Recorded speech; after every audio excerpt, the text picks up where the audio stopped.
E aí, seja bem-vindo mais uma vez ao meu canal.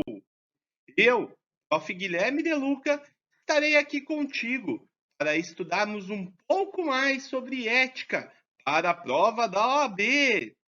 Prepare o seu material e venha comigo para estudarmos este super tema. Falaremos nessa aula sobre recursos no processo da OAB. Vem comigo e vamos nessa!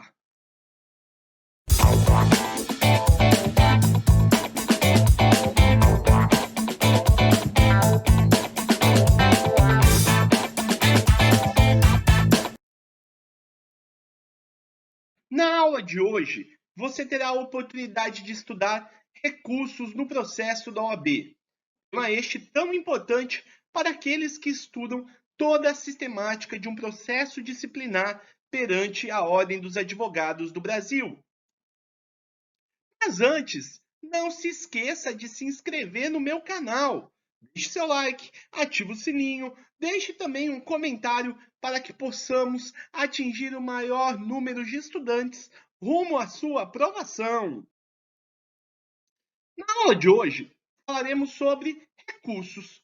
Você já deve ter estudado essa temática, pois eles são instrumentos utilizados para atacar decisões buscando a reforma da decisão perante órgão hierarquicamente superior. De acordo com o Manual de Procedimentos do Processo Ético Disciplinar do Conselho Federal da OAB, o recurso é a manifestação dentro do processo disciplinar pela qual a parte vencida que se julgue prejudicado ou ainda o presidente do conselho provoca o julgamento de órgão ou instância superior para obter a anulação ou reforma total da decisão. Todos os prazos processuais necessários à manifestação de advogados, estagiários e terceiros no processo em geral da OAB são de 15 dias, inclusive para a interposição de recursos. De acordo com o artigo 139, parágrafo 1º do Regulamento Geral, o recurso poderá ser interposto via fac-símile ou similar, devendo o original ser entregue até 10 dias da data da interposição. Além do mais, os recursos poderão ser protocolados nos conselhos seccionais ou nas subseções nos quais se originaram os processos correspondentes, devendo o interessado indicar a quem recorrer e remeter cópia integral da peça, no prazo de 10 dias, ao órgão julgador superior competente, via sistema postal rápido, fac-símile ou correio eletrônico. Vale lembrar que entre os dias 20 e 31 de dezembro e durante o período de recesso, em janeiro, do Conselho da OAB que proferiu a decisão recorrida, os prazos são suspensos, reiniciando-se no primeiro dia útil após o seu término, nos moldes do artigo 139, parágrafo 3º do Regulamento Geral. Preste muita atenção.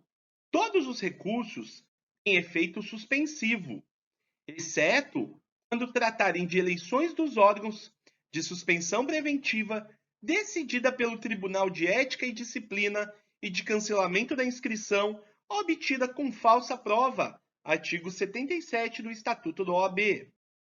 De acordo com o artigo 144-A do Regulamento Geral, da formação do recurso interposto contra a decisão de suspensão preventiva de advogado, deve ser juntada a cópia integral dos autos da representação disciplinar, permanecendo o processo na origem para cumprimento da pena preventiva e tramitação final, nos termos do artigo 70, parágrafo 3º do Estatuto. O relator, ao constatar intempestividade ou ausência dos pressupostos legais para a interposição do recurso, profere despacho indicando ao presidente do órgão julgador o indeferimento liminar, devolvendo-se o processo ao órgão recorrido para executar a decisão, observando-se que contra a decisão do presidente cabe recurso voluntário ao órgão julgador, nos termos do artigo 140 do Regulamento Geral. Os recursos são dirigidos ao órgão julgador superior competente, embora interpostos perante a autoridade ou órgão que proferiu a decisão recorrida. O juízo de admissibilidade é do relator do órgão julgador, a que se dirige o recurso, não podendo a autoridade ou órgão recorrido rejeitar o encaminhamento, nos termos do artigo 138 do Regulamento Geral da OAB.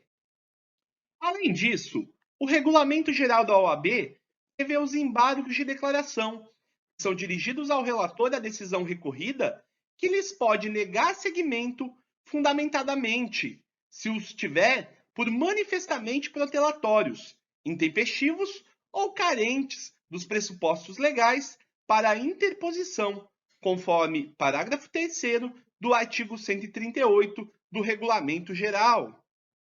Admitindo os embargos de declaração, o relator os colocará em mesa para julgamento, independentemente de inclusão em pauta ou publicação na primeira sessão seguinte, salvo justificado impedimento. Fique ligado, não cabe recurso contra as decisões que tratam os embargos de declaração que acabamos de mencionar. Excetuando-se os processos éticos disciplinares, nos casos de nulidade ou extinção processual para retorno dos autos à origem, com regular prosseguimento do feito, o órgão julgador deve logo julgar o mérito da causa, desde que presentes as condições de imediato julgamento, conforme parágrafo 6º do artigo 138 do Regulamento Geral. Atenção! Não podem ser utilizados os tipos de recursos previstos na legislação processual comum, penal ou civil, de modo supletivo, porque há uma lacuna no Estatuto. Ao contrário, a lei optou expressamente por um único recurso. Cabe recurso ao Conselho Federal de todas as decisões definitivas proferidas pelo Conselho Seccional, quando não tenham sido unânimes, ou sendo unânimes, contrarie esta lei, decisão do Conselho Federal ou de outro Conselho Seccional e, ainda, o Regulamento Geral, o Código de Ética e Disciplina e os provimentos. Além dos interessados, o presidente do Conselho Seccional é legitimado a interpor o recurso previsto em lei, nos termos do artigo 75, caput e parágrafo único do Estatuto da OAB.